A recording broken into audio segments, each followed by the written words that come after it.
Okay. Well, good evening, everyone.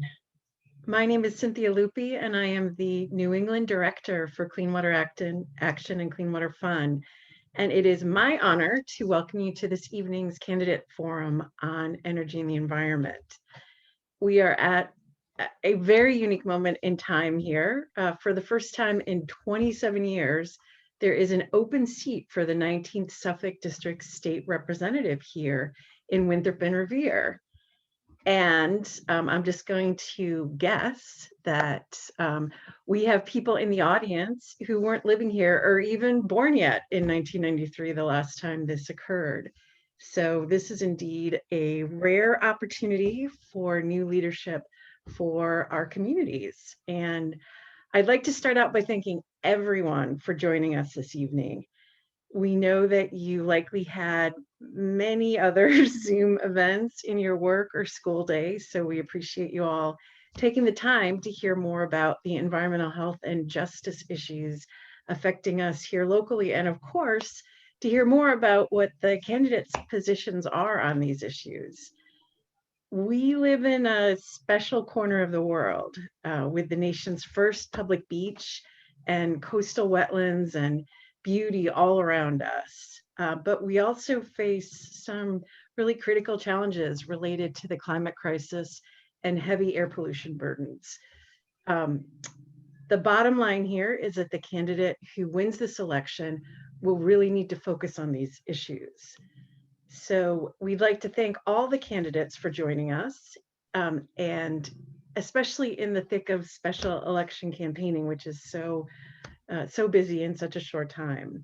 So thank you in alphabetical order to Valentino Capobianco, to Alicia Del Vento, to Robert Fucillo, to Juan Pablo Jaramillo, and to Jeff Turco. And tonight's forum is co-sponsored by a great group of organizations. So our thanks go out to the Alliance for Health and the Environment, the Environmental League of Massachusetts, Friends of Belle Marsh, Mothers Out Front, the Sierra Club, Transportation for MA, 350 Mass Action. And with that, I will turn this over to Claire Kelly, Executive Director of the Environmental League of Mass Action Fund. Thank you, Cindy, and thanks for joining and for co-sponsoring this event. As Cindy said, my name is Claire Kelly, and I'm the Executive Director of the Environmental League of Massachusetts Action Fund. And for today, we are going to start with some opening statements of 3 minutes from each candidate. Then we're going to move to some questions where each candidate is going to have 2 minutes to answer, and then end with closing statements. The questions we begin with are compiled from all of you who've registered and sent in your questions, and from our co-sponsoring organizations. If you have a question you would like asked, there's a Q&A button down at the bottom of your screen that you can type it in. We're going to hope to get to as many questions as we can. And obviously, I'm sure the candidates will let you know how you can reach them if we don't get to your question. So let's get started and we can kick it off. We're going to go in alphabetical order and then kind of rotate, but we have 3 minutes for opening statements. So Tino, Capobianco, we'll start with you. Thank you so much, Claire and Cindy, for putting this forum together. As a candidate, I cannot tell you how much we appreciate it. I am proud of my track record when it comes to environmental issues. As a current school committee member but former chairman of the Winthrop School Committee, we work directly to put solar panels on our brand new middle high school. And I believe that shows the importance to our students of the benefit of renewable energy. And also as elected officials, I believe it's our duty to lead by example. As a former member of the Airport Hazards Committee, I've worked to hold Massport accountable. I understand Massport's economic viability to our neighborhood, but as the grandson of a Maverick Street mother, I'll always work to hold them accountable and fight against expansion. We worked with Congresswoman Clark's office to help secure funding for additional soundproofing for our Precinct 3 Point Shirley neighborhood. And as a state representative, it's our work to make sure that Congress release those funds quickly. And we must lead on all of these environmental issues at the State House. We have a duty to address inequalities in this community that our district is bearing the brunt of environmental burdens. I think that means when a constituent calls with a problem or I see a bill that puts our community at risk, it's my job to make that call as a state representative to best resolve that issue. And as your next state representative, I pledge to be honest, open, and transparent. I've led on these issues, I've advocated and organized on these issues, and I'm ready to lead on day one at the State House and fight for a green budget and a green economy. Great, thank you for that. And next we'll go with Alicia Del Vento. Thank you, Claire. I want to thank everyone for here tonight for your work on behalf of our climate and communities, and for the opportunity to introduce myself. My story began right here in Winthrop and Revere, in a family of community activists and hardworking union Democrats. I'm a proud product of public education from K to 12 in Winthrop to college at the University of New Hampshire. This community is where I learned the value of hard work and where I developed my desire to fight for bold and compassionate policies that help my friends and neighbors. My passion has always been healthy communities. It's led to my pursuit of a Bachelor's of Science in Health Management and Policy, and currently my Master's in Public Health. It's also led me to spend the last 4 years with the Massachusetts House of Representatives. This includes extensive work on the committees of House Ways and Means, Healthcare Financing, and State Administration and Regulatory Oversight. During my time working on the Ways and Means Committee, I was proud to work on the most green budget in Massachusetts history. I see the challenges facing us as connected through the need for an equitable public health approach towards a truly healthy community. If we don't have a healthy community, if our schools aren't funded, if our air isn't clean, if our trains don't run on time, or if people can't afford to live here. We must confront how the current public health crisis has exacerbated the challenges and inequities of our Commonwealth. As your state representative, I would fight for a just transition to 100% renewable energy within the next 10 years, an investment in clean jobs, in clean, efficient public transportation. I believe that good climate policy is good economic policy. This means supporting well-paid union green-collar jobs for residents and the quality public education to make sure these opportunities are open to every person in our community. I am running because we need a fighter on Beacon Hill, someone who can roll up her sleeves and get to work full-time to deliver for our community. I look forward to working with you all to build a brighter future for Winthrop, Revere, and all of Massachusetts. Thank you, Alicia. And next we'll have Richard Fucillo. Claire, Cindy, thank you. Thank you to the Environmental League of Massachusetts and all their co-sponsors for throwing together this wonderful event. As an independent candidate, it's hard to get a lot of airtime since a lot of it's primary time right now for Democrats. However, the reason I'm running as an independent candidate, as many of you probably are, and I am, I'm tired of partisan politics, and I'm here to practice common sense politics for the people and do what's right for the people, and not what's right for special interest groups and big groups who are trying to control candidates. So I'm here to do what's right for the people. As a member of the Winthrop community, I've lived here all my life. I'm 21 years old, and I've had a lot of people come up to me and say, "You're young, why not wait?" And that's something I've thought about. And when it comes down to it, a lot of these issues predate my life. I was born in 1999, and a lot of them predate me. So when it comes down to it, I look towards my generation for the answer, and I think I have those answers. We need to make sure our community is green. We need to make sure we are protecting our environment. We also need to protect the economy. But it's important that for a good economy, we need to have a good environment. So that's why I'm running for state representative, and I hope to earn your vote. Thank you. And next we'll have Juan Pablo Jaramillo. Good evening, and thank you to the Environmental League of Massachusetts, Clean Water Action, and to all the stakeholders that are making this event possible today. You are at the forefront of fighting for the well-being of the residents of not just the 19th Suffolk District, Revere and Winthrop, but the entire Commonwealth. And I'm honored and humbled to be here with you today. I was especially excited to say yes to come into this event because climate change is the challenge of our lifetime. We cannot afford 2 more years or 4 more years of inaction around this subject. In the 20 years that I've lived in Revere since immigrating to the United States, I've watched across the street from my house as the Atlantic Ocean creeps closer and closer to residents and homeowners. A product of the increase in our global temperature, a product of inaction around moving to green energies and green technology. That is the task at hand.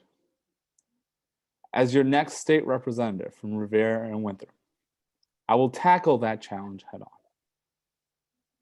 by not receiving money from people who represent companies like ExxonMobil, of which I'm only one of the 2 candidates here who have not received a maximum contribution from. This is the type of inaction that will lead communities like ours, communities that are environmental justice communities, to disappear within the next 100 years. This is probably one of the most serious challenges that our district faces as we balance the economic stability that organizations like Massport bring us with the health impacts that they have on our neighbors. The high rates of asthma and COPD that so often get looked over. They get looked over because the people that live here are blue-collar workers that go into town each and every day to fight for us, to keep us safe. And this candidacy, my candidacy, is about standing up for those folks to ensure that we are keeping our communities safe. Thank you. Thank you. And we will have Jeff Turco. Thank you very much. Thank you for the opportunity to join you tonight. Thank you all for my fellow travelers in this race for joining us. It's always good to see everyone. Richard, welcome to tonight's forum. I'm 49 years old. I lived 33 years of my life in the city of Revere and the last 16 here in Winthrop. Revere Beach was like my first home. I grew up there. My family, I was one of 7 children, 6 of us that lived beyond our youth. And the 6 of us would go down to Revere Beach, again, America's first public beach, as young children, and we would play. We'd buy our bucket and our shovel and go out there and do our thing. And I mean, Revere Beach is a special jewel. I call it the crown jewel of this area, and that's why I found it fitting 7 years ago when I was approached and asked, "Hey, we want people that grew up in Revere, that are committed to the beach, that love the beach, love the environment, to serve on the board of the Revere Beach Partnership." And so for the last 7 years, I just completed my term in December 31st. I served 7 years on the Revere Beach Partnership Board, including 3, the last 3 as the president of the partnership. And as part of that effort, one of the things that we engaged in this past year is a strategic planning exercise. And we talked about what's our obligation as a partnership to advocate not just for the repurposing, reuse of the beach, but also to protect the environmental aspect of the beach as well. And when we engaged in that process at my prodding, 2 things stood out to me. One is we talked about underrepresented groups that we were failing to capture as a partnership. And so we sought and received a grant so that as part of our strategic planning process, we could incorporate underrepresented groups in the Shirley Ave area and in the greater area around there into what we do, because that was the whole purpose of America's first public beach. But the second part of this is we looked at who we were as an organization. And I'm proud of the fact that for 17 years, or for 16 years, the Revere Beach Partnership took money from Wheeler Brader. You know, it was under my leadership that I said, we can't go out and say that we advocate for the environment and we care for the environment when we have an area of critical environmental concern right next to our ocean, and then turn around as an organization and take money from Wheeler Brader, who we all know is damaging our environment. And so under my leadership, for the first time, the Revere Beach Partnership turned down a $25,000 donation. And for any of you that are involved in small nonprofits, you know, a $25,000 contribution is a pretty substantial amount of money. But we stood, and I stood on it as a matter of principle, and saying, we're not going to take money from people that we know are doing things that are completely incompatible with what we do as an organization. And so that's the type of leadership. I don't talk about leadership, I act on leadership. That's what we did by going out, reaching out for our underrepresented communities. That's what we did when we turned and said to Wheeler Brader, we don't want your dirty money. And that's what I'm going to do as your state representative when I go and hold people at DEP accountable for the fact that they keep ignoring state law and allowing Wheeler Brader to continue to exist. Thank you. Thank you, Jeff, and thank you all for keeping those pretty short. That was great. So we're going to go on to our first question. So as some of you just mentioned, transportation challenges are significant in the district with excessive tunnel and airport traffic, air pollution, and lack of access to sufficient public transit among the top concerns. Can you talk about one of your transportation priorities if elected and mention any transportation specific policies you will focus on to help mitigate the climate crisis? And we are going to start with Alicia. Thank you. Winthrop and Revere continue to grapple with transportation challenges. Fixing these issues is a top priority for me. I support transitioning to a transportation system that runs on renewables and electricity. The transportation system of the future should seamlessly connect multiple modes of transportation, and emphasis on mass transit or options like trains and buses that reduce our dependency on fossil fuels. My policies that I would support include investment in public transportation agencies, such as the MBTA and regional rails, additional public charging infrastructure for electric vehicles, investment in the electrification of transit options like public transit buses, school buses, regional rail, and a fee on carbon emissions, using some of the revenue, to invest in green infrastructure, especially in frontline communities, like here in Revere. And integrate micro mobility options. I feel as though these policies all go hand in hand to move us into the transportation system of the future. Great, thank you. And next we'll have Richard. So absolutely, transportation is a very important thing. As a college senior at Emerson College, I take the train all the time. There is some glaring issues with the amount of cars on the road. We absolutely need to transition into more sustainable transportation, including in terms of cars, electric cars. However, there's a big problem in terms of electric cars due to the affordability of them. We need to incentivize people to get electric cars, which we are doing, but we need to do a better job. And as well as we need to provide, in terms of transportation, public transportation, either subsidized or free public transportation to people who can't afford it. These are issues everybody needs to get around, and everybody needs to go on with their lives. So nothing's more important to me than transportation and sustainable green transportation. Great, thanks. And Juan. You're on mute. Classic. I think we'd all know what you're in, but. Yeah. So if we're going to stay committed to tackling the climate crisis head on, we have to move away from carbon emissions and fossil fuels, right? And we do that by fully funding our transportation system. We also do that by implementing an equity measure that really helps all working families by making our buses free here in the Commonwealth of Massachusetts. That will expand accessibility. Research has shown time and time again that when people pay or either no money or very low money for public transportation, that users begin to use it up to 30%. And the data is even more stark, because when we see what people are using it to use the transit system for is, people are going to work, people are going to pick up their medicine, people are going to pick up their children, people are going to the hospital. So when we help out working families by making sure that they have a reliable transportation system, by making the MBTA fare free, we're actually alleviating congestion and traffic problems and strengthening our transportation system. Especially because it's so tied to our to our housing infrastructure, right? We have a housing crunch in cities like Revere and Winthrop, and in Boston, which is just 2 stops away from where I live, right here at 382 Ocean Ave, and we can alleviate this housing crunch by expanding our transportation system and investing so that folks can live a little farther away from the city, without having to worry about whether they can get to work or not. So these are some of the most vital things that we can do related to this subject. And I'm committed to doing just that and fighting for that. Thank you.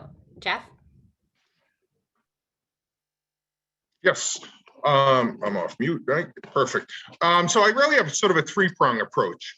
With the first is, I think there needs to be fare reduction, because obviously the lower the fare is, the more you'll encourage people to use it. Secondary, what I would do is just as important is extension of, for this district, is the extension of the blue line. I think extending the blue line opens up a whole different dynamic in terms of climate change and reducing emissions and improving the quality of air in the area. And third is the extension of the commuter rail. We ought to have the commuter rail extended all the way up to KPN, coming into Wonderland Station, where people can then cut across. We have parking there, we have facilities there. That's an opportunity for us to make Wonderland a hub of transportation where people can go. But you have to have the commuter rail and the trains and the buses. They have to run on time. If they don't run on time, you don't have the infrastructure in place that people feel comfortable that they'll be there, they'll be reliable, then people just won't have the credit to have faith in it. We tried it in Winthrop so far with limited success on a ferry. And the problem with the ferry from the Winthrop example is, if you have a bad day weather-wise and it's canceled, people get into a routine and they want to know that when they get there at 7:20, that bus is going to be there and it's going to leave at 7:22. When they get on that ferry at 7:25, it's going to leave at 7:27 like it's supposed to. And so it's critical that we build the infrastructure, but we also expand it, because that's how we'll get the better bang for our buck from a climate standpoint and from an environmental standpoint. Thank you. Thank you. And Tino? We have to transition away from fossil fuels.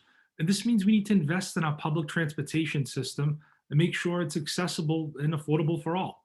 I want to see money from the Transportation and Climate Initiative go towards clean transportation infrastructure like electric vehicles and expanding the MBTA service. And I have experience with this, serving on the North-South Rail Link Working Group with former State Representative John Bussinger and Governor Dukakis. And I am also in favor of a blue line extension from Wonderland to Lynn, which would also provide the opportunity for community college, making that more accessible for our students here in Winthrop Revere. And it's my goal long-term to make sure the community college is affordable. These projects will also bring well-paying union jobs to our area. And I'm so proud to be the candidate that labor trusts in this race. And that's why I've received over 7 endorsements from unions, including IBW 2222, our operator workers, and our iron workers local 7. We have the opportunity to kickstart the economy throughout COVID, and invest in green infrastructure and create green, well-paid union jobs. And I'm ready to lead the charge. Great, thank you. Those were great answers to our first question. So moving on to our second question is from one of our wonderful co-sponsor organizations. The Belle Marsh is a beautiful wildlife habitat, a storm buffer, and a respite for migrating birds. Some of that wildlife, like the salt marsh sparrow, is endangered, which makes preserving their home more urgent. The marsh is also designated an area of critical environmental concern by the state. It is currently at risk due to rising seas and storm surge from climate change. We already have a sense of its future from seeing the flooding during King's Tide. How will you protect the marsh from climate change and from any negative impact of development around the marsh? And for our second question, we're going to start with Richard. So obviously Belle Isle is a very important place. It's crucial. It's a storm buffer. It's a lot of things for us. One thing I can say about Massachusetts as a whole is that Massachusetts as a state has been very productive, not productive enough, we need to be better, been very productive on reducing our greenhouse gas emissions. We currently rank number 30 out of the 50 states. And in terms of per capita, we rank even better than that. However, we do need to be better. And that starts with reducing our transportation emissions. And it ties back to the first question, because one of the biggest things in terms of rising water, one of the ways we can sort of curb or try to curb that is do our part in reducing our emissions, which most of our emissions, around 60%, come from transportation. So first and foremost, it comes down to one of the things protecting the marsh is cutting down and becoming more green in our transportation, as well as keeping Belle Isle as a protected land, do not allow development on that land. That is a crucial part of our community. And I know everybody loves to see the pictures of all the wildlife from the Belle Isle Marsh, as well as I do. So I will continue, when elected, to protect the Belle Isle Marsh, as well as cutting down on our transportation emissions. Great, thank you. And Juan. Thank you, Claire, for the question. So, Belle Isle Marsh is a key resource for our district, right? We have to preserve it by making sure that we're holding developers accountable to the highest, not the minimum, environmental standards, to ensure that we're preserving the wildlife there and the reservation, right? Especially as it relates to waste consumption and production by developers in the area, and energy production or consumption by the developments that they cause, right? We have to ensure that we are preserving not just the Belle Isle Marsh, right? One of the things that we are working on, or that we should be working on when we talk about transportation, is that we should really actually be adding a commuter rail stop in Revere, and that will grant access to Boston, because the Blue Line extension, to many environmental activists, feels like a risk to the Rumney Marsh, which is just north of our district here, right? So we have to stay committed to protecting the entire district, right? To protecting all of the marshes here in the Commonwealth of Massachusetts, right? And protecting the wildlife here. We also have to ensure that, like I said, developers are meeting clean energy goals, and that we're making sure that we're investing in infrastructure so that we can protect the marsh from flooding that we're seeing with the king tides that are coming by. Thank you. Thanks. Jeff. Yes, thank you very much. So there's the two parts to your question. Was first, what are we going to do about climate change and how to deal with that, and the second part with the development piece. And the first thing is, I'm proud to say I know what I know and I know what I don't know. And with respect to this, what I don't know is specific plans on the climate change piece to protect the marsh. And so one of the things I would do as the state representative is sit down with interest groups like that have organized this forum, sit down with people that know a lot better because they've made it their life's mission to learn the science and say, here are things that we can do. So for example, there was a proposal within the past couple of years to build sort of a wall out in the sea to deal with, off in Boston Harbor to help protect Boston from storm surges. Whether that's realistic or not, I don't know. I've read quite a bit about Venice, Italy, and some of the proposals they've tried to do to deal with, Venice is sort of unique in that it goes from either the canals are overflowing or the canals have no water. And so they're looking at how do they address that. And so there's a lot of good ideas and a lot of good data, but I would sit down with people that are far smarter than me when it comes to this issue and say, help educate me so that I can make an informed decision as a legislator. But the second part is the development. Let's face it, DEP is an utter failure in this Commonwealth. The fact that Wheeler still exists and operates today is a complete abdication of leadership by the Executive Office of Environmental Affairs and the Department of Environmental Protection. One of the proposals I would make is to say that we ought to revise the Constitution to require that the environmental appointees of the governor should have to be confirmed, whether it's by the Governor's Council or by the State Senate, so that we can get people in there that we can then hold accountable to make sure that they don't allow developments near the marsh that could damage it like they've done at Wheeler. Thank you. Thank you. And Tino. Thank you. We need to make sure we're including all of our natural spaces as a priority during the state budget process. That's why I'm a supporter of the green budget proposal from ELM and others. It's a no-brainer to make sure that 1% of the budget goes directly to protecting Belle Isle Marsh and other spaces like that in our district. We also need to make sure we get green works done once and for all, a bill that was very near and dear to Speaker DeLeo's heart. And that bill would produce new monies for Winthrop and Revere and protect communities that are going through climate change. As for mitigation, we need to be incorporating climate change and thinking into everything we do. Winthrop High School is a great example of that. It's able to withstand sea level rise while also producing clean energy from our solar system I was able to get on its unused roof. We also need to keep environmental protection and its climate change in mind with all new developments in this district going forward. Thank you. Now we have our next question, which a few of you have brought up as well. But just this week, the Boston Globe reported on a new. Alicia still hasn't answered. I'm sorry. I'm sorry. I'm sorry, Alicia. So every time a storm hits our seaside community, we see the drastic impacts and harm, and it's really only getting worse. Winthrop and Revere, seaside communities, and we continue to see this effect of climate change right in the Marsh. I was Winthrop's principal organizer for Ed Markey, working hand in hand with community advocates because we knew we needed to have a referendum to pass for the Green New Deal because that is what's wanted in our community and across the Commonwealth.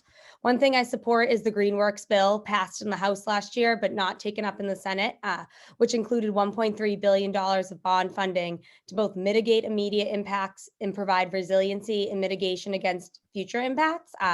This 10-year grant program would fund clean energy efficiency, and climate change resiliency measures that cut greenhouse gas emissions, fortify infrastructure, and reduce municipal costs. This legislation would also invest $325 million in other municipal green projects. In terms of development, buildings are a major contributor to emissions. We need energy efficiency building strategies, to reduce demand for energy and for development revenue to be invested back into green, affordable housing. It's crucial that energy efficiency and affordable housing are not mutually exclusive, as we're seeing a housing crisis as well, especially here in the 19th Suffolk. And while clean jobs in and of themselves are good for the economy, we got to ensure that we have the revenue for projects like this.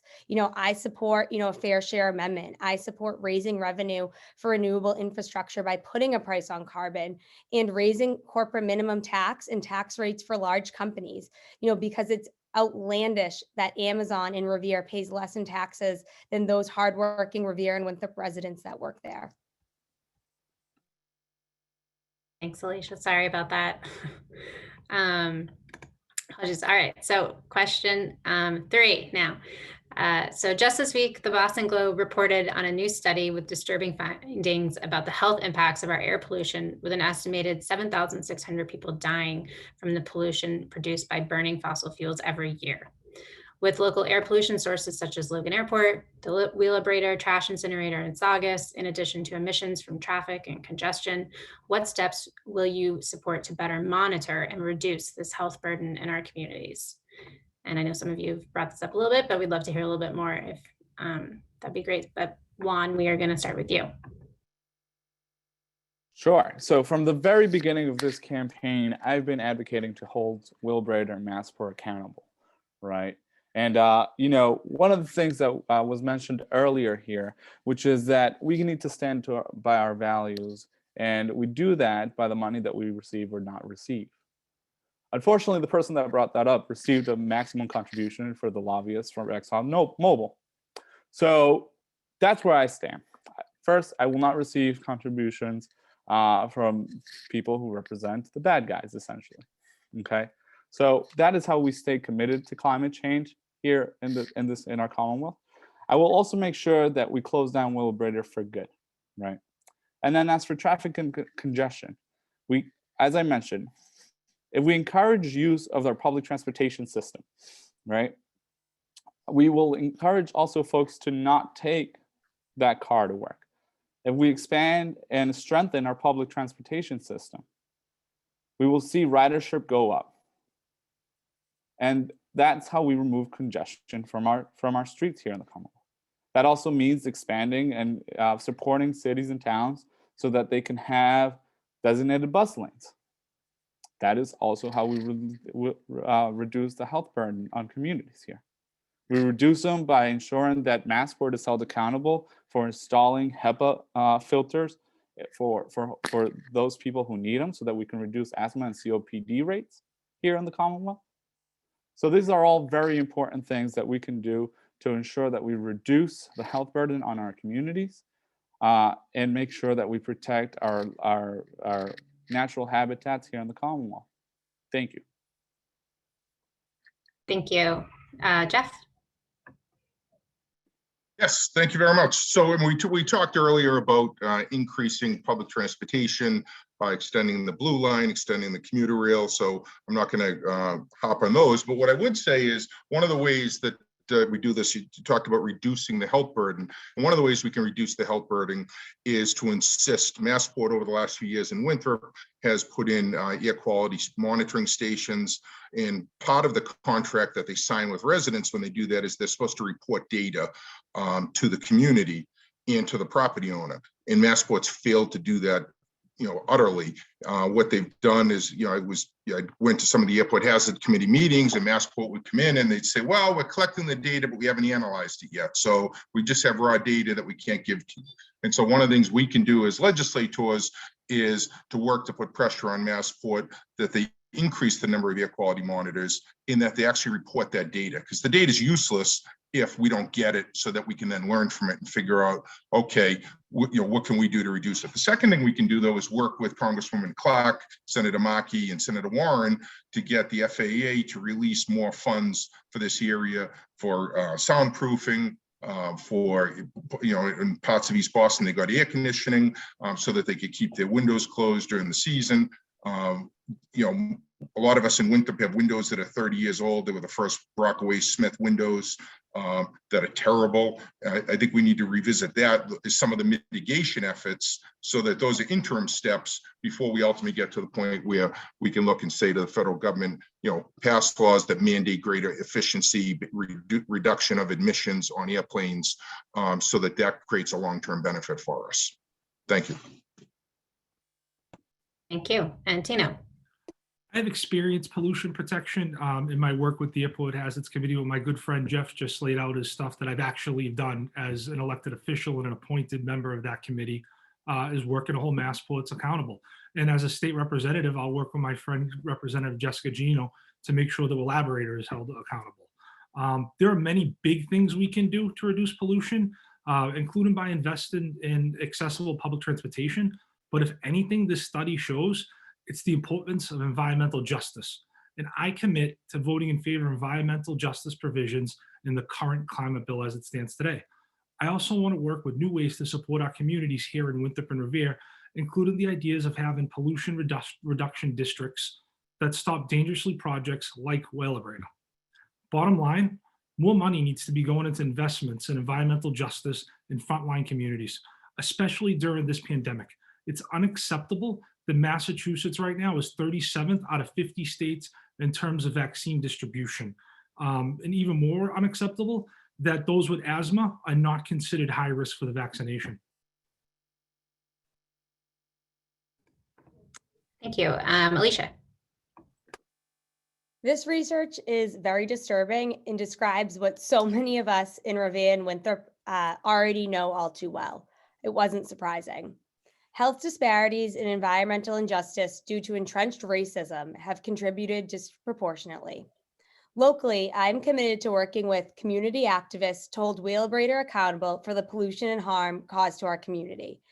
It was great to sit down with so many community activists about 2 weeks ago, Mothers Out Front in Winthrop, Health Alliance, to really talk about the effects of the Whale-A-Brainer and what we can do as a community. They're doing the work on the ground, and we need a state representative who will work hand in hand with community activists. And of course, addressing pollution coming from Logan and Deer Island as well. Additionally, I am proud to have signed the pledge to accept no fossil fuel dollars in this campaign. As we discussed, cars and trucks are a major contributor to air pollution, and we need a just transition to renewable energy. This includes fully funding transportation in the Blue Line, fighting against increases in the MBTA fees and cuts in the scheduled hours of operation, and securing future dollars. We also have to provide equitable access and affordability to low-income households, so we can make sure that every single family has the access to community low-income solar. I'm also a huge proponent of offshore wind, a key element in our state's climate omnibus bill, and a major driver of jobs in the Commonwealth, from manufacturing here on the North Shore to installation off of our coasts. Great, thank you. And Richard. Yeah, so absolutely, I agree with everybody. We need to hold Massport and Wheelabrator, Logan Airport. We need to hold them accountable, but I also add we need to add transparency. These people need to not only be accountable, but we need to know the facts right away. As Mr. Turco was pointing out, there's this raw data. We need to know that data ASAP. We need to know right now. So that's one thing. Second thing I pride myself on is that I'm a student. And I'm here to learn as well as implement things. So when it comes down to things I don't know, I'm willing to sit down with the experts. I'm willing to talk to them. I'm willing to learn. I'm not going to make decisions that are going to help me get reelected. I'm going to make decisions that are best for the people and that make the most sense. And that's what I'm going to do when elected. And of course, first, we need to absolutely tackle this issue and holding these companies accountable. Great, thank you. And again, thank you guys for your timing on these questions. We're going to get to a good amount. So our next question is, as the cost of handling solid waste for communities continues to skyrocket and recycling programs face new challenges, there are good economic as well as environmental reasons to support zero waste policies like composting. What steps would you take to reduce trash and plastic pollution levels? We are going to start with Jeff on this one. I think in this area, we could use the equivalent of a moonshot. I think we need to set our goals high as a Commonwealth and put in place a program that says, look, we're going to reduce plastic packaging, or we're going to eliminate plastic packaging once we come up with a safe alternative. And we're going to do that in the next 10 years or 15 years. Corporate America, when pressed, will come up with workable solutions that can reduce plastic packaging and plastics waste. Second thing is, I was reading recently that most of the major bottling companies in America today are now working on full circle recycling. And I think that's something that we need to get a little bit better grip on, how that works and how we can implement that in our communities.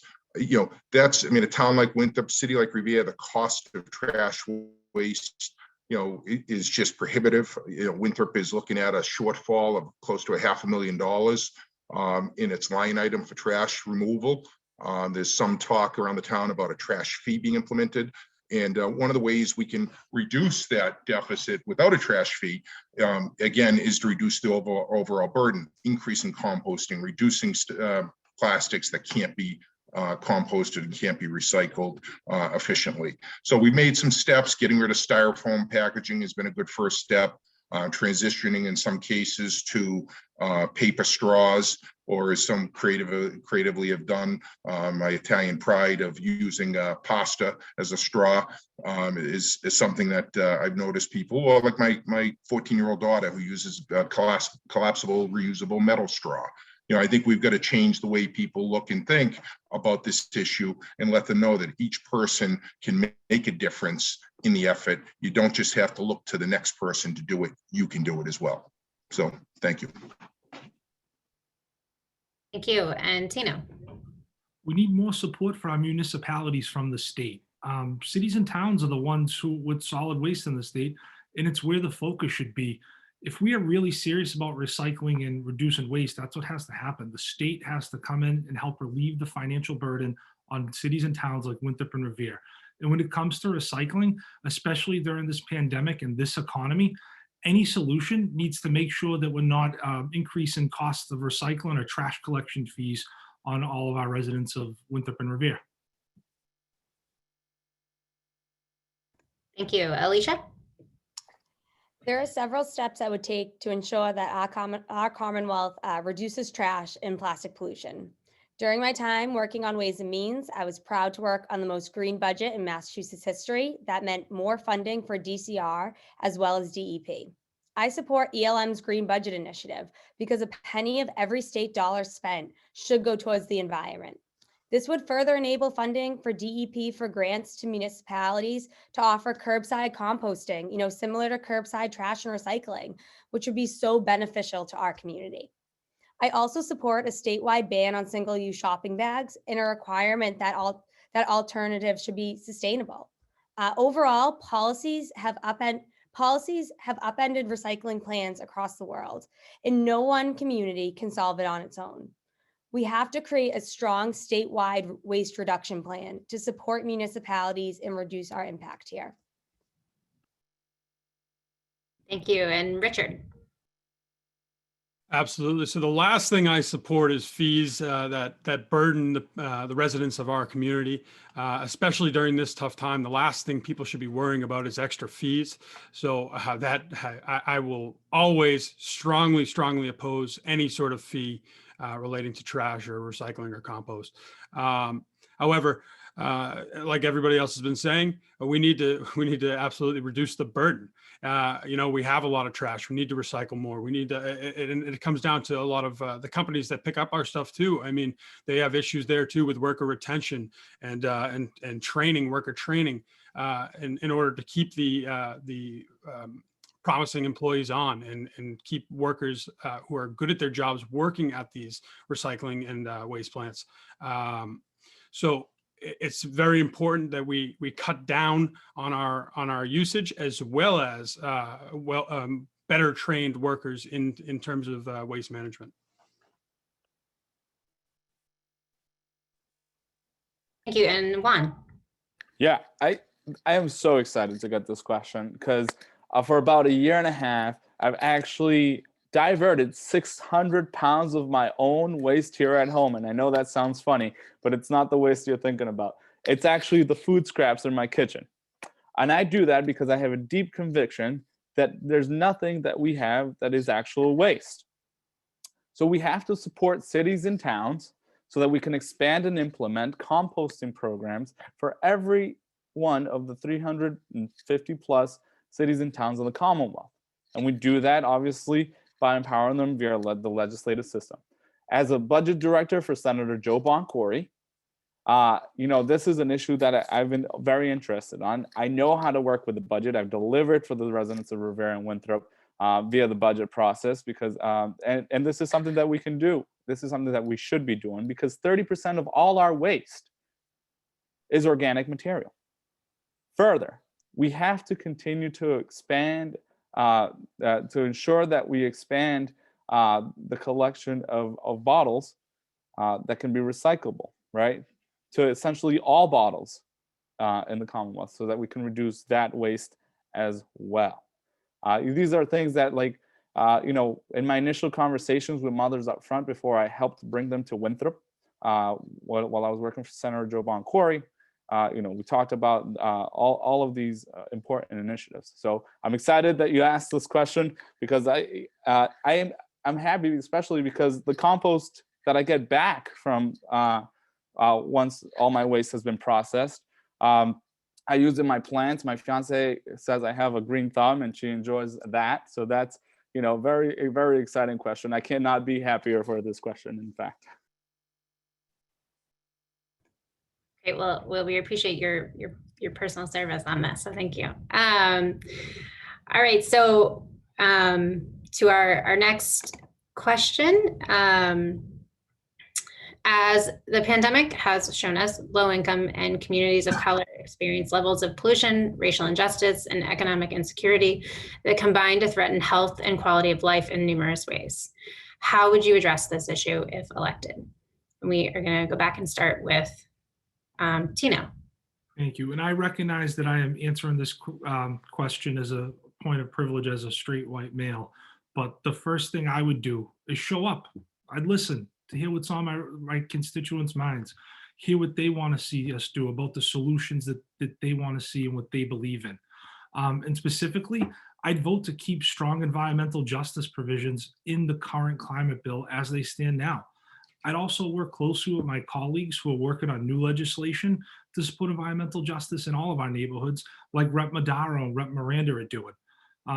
This proposal is being floated around to set up local pollution reduction districts. It also means we have more money coming right back here to Winthrop and Revere to invest in projects in our frontline neighborhoods that reduce local pollution, as well as creating well-paid union jobs locally right here in the 19th Suffolk district. Thank you. And Alicia. As you have said, those impacted by climate change and pollution are low income and communities of color. And that has been very true in this district, particularly in Revere, where there are so many immigrant families who work so hard to make ends meet. In addition to the pollution sources discussed tonight, we are also facing significant flooding issues, and people with privilege, that of race, wealth, and location, are able to deal with having their homes and streets flooded more easily. For example, the privilege of being able to work from home, having the means to reduce this risk on their own. The local businesses of Revere are so tied closely with Revere Beach. That means the worsening effects of climate change are directly affecting the homes and livelihoods of vulnerable communities in our district. Climate change and environmental justice are public health issues. My education in public health has made me aware of the effects of environmental hazards on health and how severely they are compounded by systemic racism and inequity. If elected, it is very important to me that I have an open door policy and that being a legislator and representative is my full-time job. However, I recognize that many of those most affected by climate and environmental issues may not have the time to come to my office and meet with me, and we might not speak the same language. I would therefore be committed to making sure my staff is multilingual and representative of our community, and that I go into community and organize with employers and unions and hear from people firsthand. And as I've done in this campaign, I would do the same as an elected official. My cell phone number is 617-543-6545. I will not be changing that when elected after this race. I will work in and with community to make sure that we fight these environmental injustices together. Thank you. And Richard. One word I have here is subsidies. One of the biggest problems we have is affordability to go green for people of working class and lower families. Because, you know, if we take a look at, for example, solar panels. Solar panels are a great thing. They provide great energy for homes, businesses, and everything else. However, the cost currently for the average cost in Massachusetts to set up the initial cost for solar panels is $16,000. I don't know about you, but I sure as heck don't know many families who have $16,000 ready to line up and put up solar panels. So when it comes down to it, you know, we need subsidies. We need these incentives for people to be putting to go green. And it's the same thing with electric cars. Electric cars are not affordable yet. I mean, I'm not driving my Tesla yet, but maybe in the next, when they're a little bit more affordable, maybe I will. So when it comes down to it, subsidies are the best way that we're going to be able to help low income families and working class families to go green. And that's what I'll do when I'm elected, is I'll support those things. Thank you. And Juan. Yeah, so I am an environmental justice community. My mother, who's a brown woman here in the district, who I live with, has COPD, has breathing problems because of all the pollution that we've mentioned. In fact, I've been organizing on this very issue from the moment I became an organizer with the Revere Youth in Action to fight for cleaner air and water standards here, to fight against the gas train that they were going to try to run through our communities. Additionally, I was endorsed by the union that is leading the charge on the Green New Deal, SEIU Local 32BJ. So I'll be fighting for a green transition to jobs because it affects us. It affects my household. It affects all the workers in the district. This is an issue that I take to heart because what we've seen as a result of this pandemic is communities like ours, environmental communities like ours, have comorbidities caused by big polluters like Willebrator and Massport. And now what we're seeing is that those same communities are at the back of the line to receive this COVID vaccine. So it's a whole of government approach to ensure that we're centering communities of color, things that I've worked my entire life around, both as a labor leader and as an organizer here in the district. I live with these issues. I don't have to be told about them. I'm in the rooms where it happened. So I will be fighting fiercely to ensure that communities like ours are protected. I will work with the stakeholders because I've already been working with them for over half a decade, and I know how to deliver because I've done so in my experience at the State House. Thank you. Thank you. And Jeff. Yes, so a few answers on this. First is, you have to follow the money. You look at Wheeler Breda. Why is Wheeler Breda allowed to exist in our area? Because they wouldn't allow that to exist in Wellesley. They wouldn't allow it to exist in Weymouth, and though they did build the Weymouth compressor down there over much opposition. But you look, if Wheeler Breda closes, where does it go? Where does the trash go? It goes out to Shrewsbury. And lo and behold, our lieutenant governor's from Shrewsbury, the former secretary of environmental affairs who signed off on Wheeler Breda, Secretary Beaton, is from Shrewsbury. And so we look at it and we say, nice Tony neighborhoods like Shrewsbury, Mass say, no, let the poor, let the black, let the brown that live in the Revere area, Lynn, Winthrop, let them deal with Wheeler Breda and Saugus, and they can deal with the hassle of that. So that's number one. You got to follow the money. You got to call people out. Number two, I'm proud to have worked for the last few years with Rosalie Vincent, who's been a champion in the environmental justice movement, who's been a champion of the fight against Wheeler Breda. And I'm proud to have her endorsement in this race because she and I have worked together on the Revere Beach Partnership Board for the last 7 years. And I've learned so much from her about this mission, and I look forward to continuing that fight on behalf of the community around. But the third piece of this too is you need to get into the community. Again, I don't talk about it, I do it. You look at the Revere Beach Partnership with our strategic plan, and we said we need to look at the communities around us. We went out and we got a grant so we could incorporate underrepresented communities into our plan. That's how I'm going to run my state representative service, is going out, reaching out to communities, bringing my message to them so they can then bring their message to me so I can be an effective state representative and I can go out and fight for them. Thank you. Great, thank you. Next question, because we've got time for a little bit more, is we're going to talk about buildings. So buildings, both residential and commercial, are the second largest source of greenhouse gas emissions in Massachusetts. Addressing it requires retrofitting existing structures and raising the quality of new construction. Are you willing to aggressively push for programs that expand MassSave's scope and resources to help residential building owners afford to make homes more energy efficient and less dependent on fossil fuels? And I think we are going to go with Alicia to start on this one. Great. I'm so excited this question got added. I had referenced it a little bit earlier. 100%. We need to expand this. We have a housing crisis in the state as well as an environmental crisis. And those are not mutually exclusive. So we need to make sure we're building energy efficient homes, homes that are, sustainable homes, but while we're also, if we're going to be expanding our housing market, like I said, they're not mutually exclusive. And I would, of course, be supportive of expanding these efforts, on the state level when elected, to lead the 19th Suffolk. This is so important to our district here in Winthrop and Revere. Oh, great, thank you. And Richard. So like I had mentioned in the last question, there's not a lot of people who have this type of money to suddenly convert their homes. And if it's an apartment building, the last thing we want is to this price to be passed on to the tenants of that building.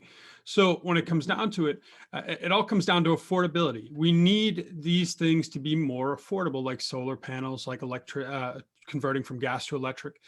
These things are crucial in our community, and we need to make sure they are affordable for all, not just for some, for all. So that includes people who are living in apartment buildings, as well as the people who are living in homes in Winthrop and Revere. So we need to make sure subsidies and incentives are front and foremost when it comes to these types of issues.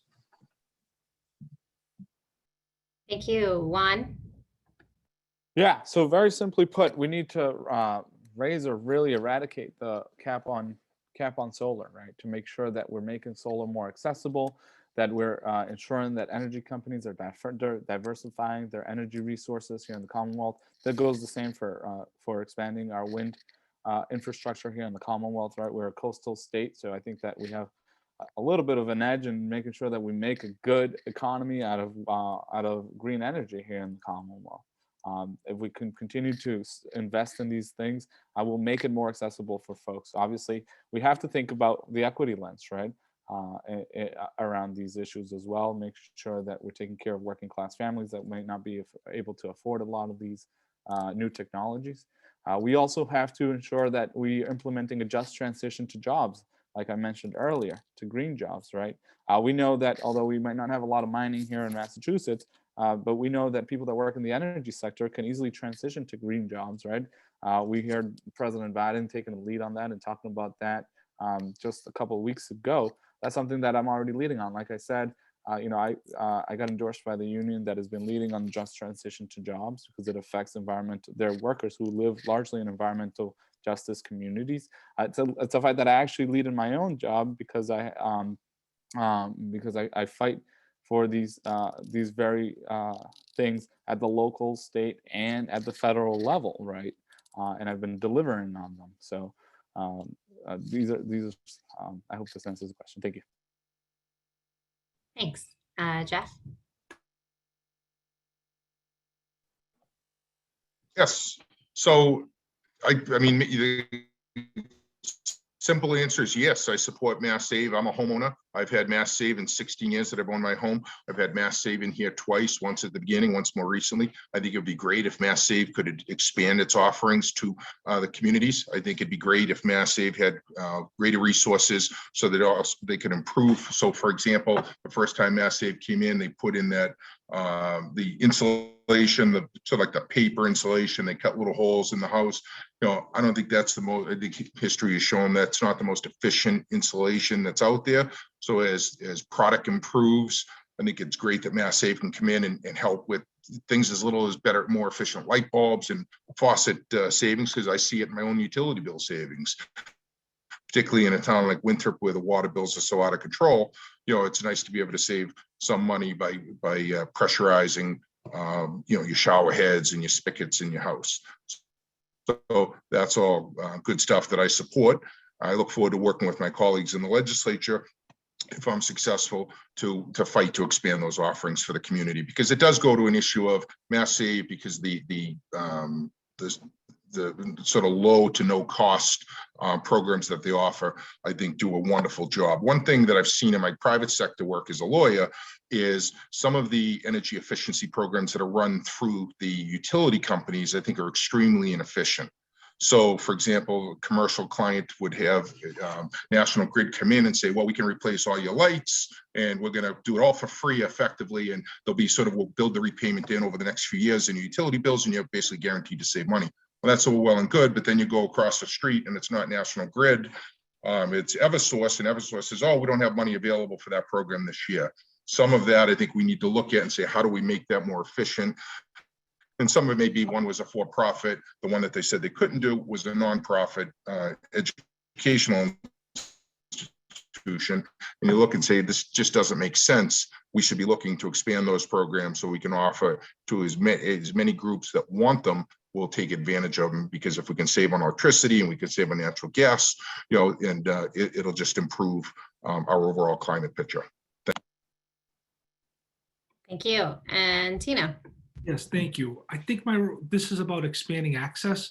And as state representative, I would work with ELN, Sierra Club, and all these great environmental organizations to expand access to affordable renewable energies of solar power, such as solar windows and the cost of electric vehicles, and tax incentives through Mass Save, especially for folks in my generation, a little older, that are first-time home buyers, because going green is a way to improve our economy, but it needs to be a little cheaper and more inexpensive to do so. And I think our generation has a unique moment of time. We could really take advantage and move forward. We have to fight for air quality, our water quality, and it's all about access. And I believe that in this reckoning in this country, the time is now. And that's what I will do as a state representative and continue to do as a school committee member. Great, thank you. So like I said, we're taking some of the live questions being asked. I guess it's a little bit similar to the last one, but with the proposed building that will be going on at the Suffolk racetrack location, how will you ensure that the impact from that process will not add to the already evident environmental issues that we currently face? And we are going to start with Richard on this one. Yeah, absolutely. So the most important thing is that we make sure that all the energy used there is renewable energy. We need it to be electric. We need to make sure there's solar panels involved. Another thing that I support with this project is making sure that this project is built with good, hardworking, paying union jobs. This is a great opportunity to make jobs. However, we do need to make sure that in building these wonderful new buildings or shops or everything that they're going to build over there, it's sustainable, and that it's not going to add to our already problematic climate. So I think the most important thing is that, like I said, we use renewable energies when we're building this project. Thank you. Juan. Sorry, would you mind repeating the question? It's been a while. So.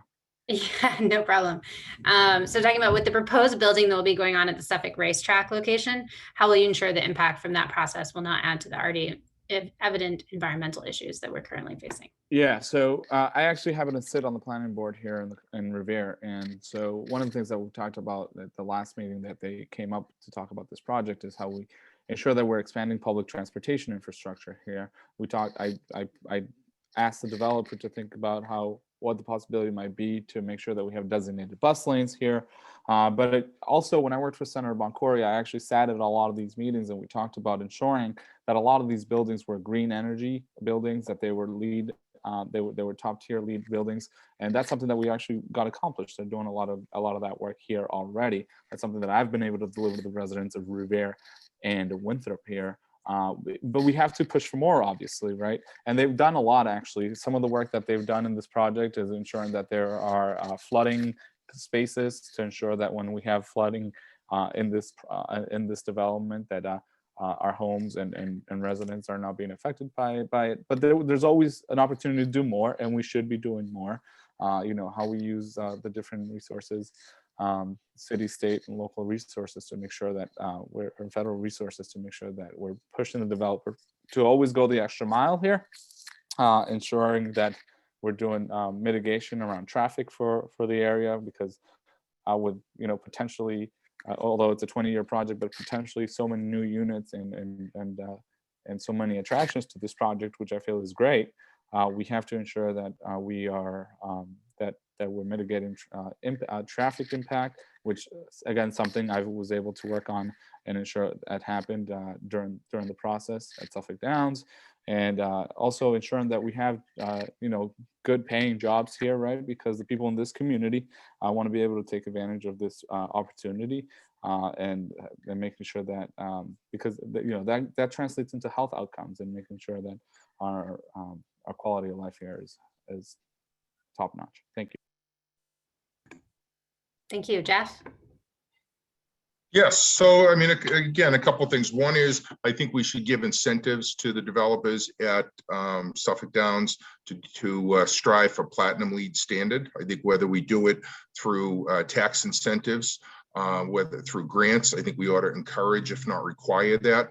I think that would, for a project that size over the next 20 years, to set that standard for this area, I think would be a boon to us.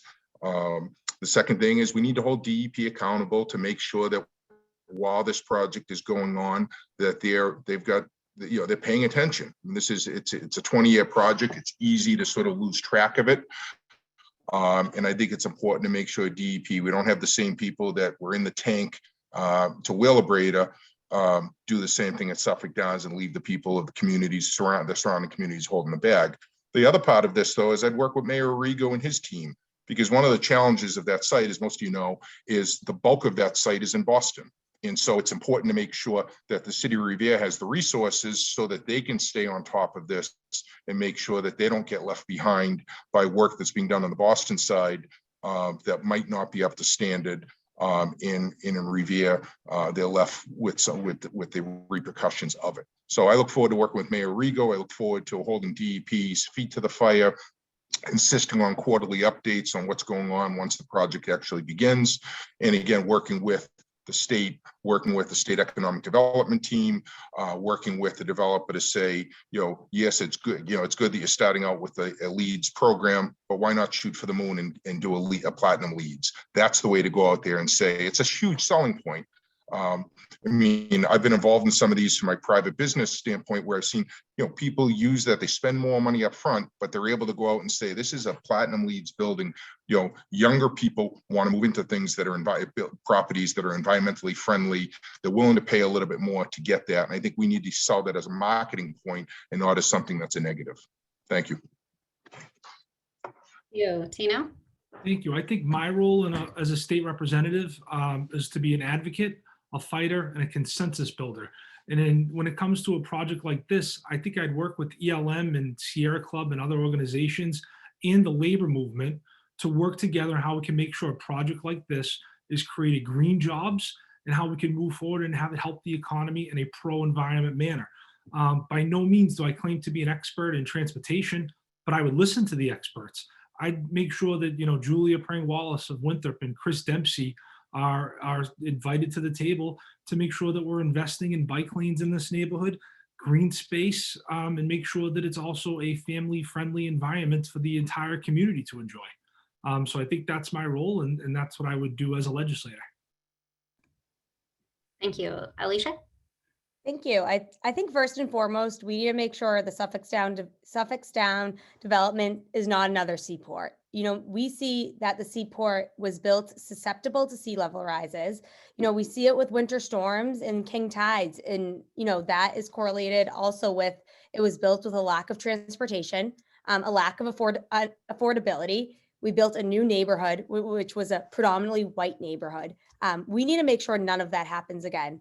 I know this is a question, regarding environment, but it's all connected, right? We're talking about environmental justice. We're talking about transportation. We're talking about affordable housing. We need to make sure we don't make those mistakes that we made when we developed the seaport. And I think first and foremost, that means community engagement. That means that folks from Revere and from East Boston have a seat directly at the table. I can't say I've been involved too much in the planning process, but we need to make sure this continues in the next 20 years. This project is going to happen for a long time, and we can't lose sight of this, and we can't lose sight of having community engagement continuously for however things are changing, that those folks have a seat at the table. I've working previously, while I worked for Representative Jeffrey Sanchez, a former Boston legislator, I worked hand in hand with Boston Planning and Development Authority, and I understand that process extremely well. I have the relationships over there in city government with Boston, and I understand those policies and the nuances of development to make sure that, the representative representing Revere understands that process, and we get what we deserve, and we see that process as equitable on all aspects. I'm a fighter through and through. I'm a community organizer through and through, and that's why we need to make sure we have community engagement right at the table for the next 20 years. Thank you. And thank you all for these really thoughtful answers on these questions that are so important to the district and the state. I think with that, with the time, we're gonna move into some closing statements. So anything you didn't mention that you'd like to, we'd love to hear in your last few minutes. And for closing statements, we're gonna start with Juan. Wonderful. Thank you so much again. I'm especially thankful to the advocates that put this this forum together. We have, as I mentioned, the biggest challenge of our time, and we have to meet it with absolute resolve. Anything less than meeting that commitment means that coastal communities like ours will not be around for the next 100 years, within the next 100 years. My commitment in this candidacy is by ensuring that we get to net zero carbon emissions, that we move completely away from fossil fuels and to green energy production by removing the cap on solar, investing in offshore wind, and strengthening and expanding our public transportation system. Further, we have to ensure a just transition to green jobs. Workers in the energy sector, as I mentioned, must be prioritized and supported as we move to green jobs to ensure that they can have well-paying union jobs by providing incentives and support for retraining and new education for them. For community like ours, we must ensure that we're holding big polluters like Massport accountable and Wheelabrator for negatively affecting our quality of life, and that we finally put Wheelabrator to rest. In order to alleviate mass migration caused by food shortage and catastrophes of the magnitude which we experienced through Hurricane Maria, we have to use a whole of government approach that takes care of vulnerable communities like ours, while paving the way for a healthier planet. I'm truly honored and humbled to be here, and on March 2nd, I hope that you will vote for me. Thank you. Thank you. And Jeff. Yes, thank you for the opportunity. This was a very informative discussion. I enjoyed the answers from my colleagues here. Growing up in Revere, there's some of you, if you're older on this in the audience, you might remember there was a state representative from Revere named Butch Cataldo. And in the 1980s, Butch Cataldo, everyone thought he was crazy. He talked about this, we need to get ahead of the environmental problem. And we need to bring hydroelectric power from Canada to bring it down to the Massachusetts grid because we're damaging our environment. And people of Revere thought Butch Cataldo was crazy. And all these years later, we look at where we are today and we say there was a man that was ahead of his time, an elected official that was ahead of his time. Well, I look forward to being that elected official that will be ahead of the times to work with each of the environmental groups that put together this forum, work with my neighbors, my colleagues, my friends, to put together a plan and to make sure we hold people's feet to the fire, we hold them accountable, we work to stop bad actors like Wheelabrator from damaging our communities. We work with Massport in the MWRA and all of our neighboring properties to make sure they continue to work to improve reduce the environmental damage that they cause, reduce the pollution and the health problems that they cause, but also that we recognize that they're important economic engines to the Commonwealth and not going anywhere. So I look forward to partnering with them, working with the people of these communities to improve the quality of life for everyone in this area. Please go to turcoforrep.com. You'll see what my plan is and why I'm running for office. March 2nd is the Democratic primary. I'd be honored to have your vote and your support, and I work every day to fight for you, the people of the 19th Suffolk district, to make sure that you're proud. And you see the sign in the background, Hope Springs Eternal, go Red Sox. Thank you very much for the opportunity to speak. Thank you. And Tino. Thank you so much. My grandfather, Ralph Capobianco, passed away 2 years ago at 102 years old, and he was my hero. His first job was shining shoes in Scully Square in downtown Boston at 5 years old. He didn't have the opportunity to have a public education. He later started a family young and settled in the Maverick Square projects in East Boston, served his country in World War II, and then bought a home on Falcon Street in the Eagle Hill section of East Boston. He went on later to work at the MDC at Revere Beach and Constitution Beach in East Boston, and retired at the age of 85 years old as a custodian in the Boston Public Schools District. And he was my hero, and to me, the epitome of the American dream. And this campaign has to be about the opportunity to capture the American dream, an opportunity for affordable and high quality healthcare, an opportunity for education for all, and the opportunity to live in an environment with clean water and clean air. And that's what I will do as a state representative, to fight for you and fight for this district, because it's what I've done my entire career since the first time I knocked on a door in 2004 for John Kerry, who was ahead of his time in fighting against global climate change. I encourage you, please visit my website, www.tinoforrep.com, and I humbly ask for your vote on Tuesday, March 2nd for state representative. Thank you. And Alicia. Once again, I want to thank everyone that came together to further elevate the critically important topic of climate change in this race and in Winthrop and Revere. Climate change is the crisis of our time. It upends and devastates so many lives, and every storm increases the threat of our neighborhoods turning into islands and threatens our beloved beaches in Belle Marsh. As your representative, I will continue to fight for a just transition to 100% renewable, affordable energy like wind and solar within the next 10 years, an investment in clean jobs and clean, efficient public transportation. Good climate policy is good economic policy. That means well-paid union green-collar jobs for residents and the quality public education to make sure these opportunities are open to every person in our district. I'm committed to investing in green jobs and infrastructure and to holding large corporations accountable for their role in environmental damage.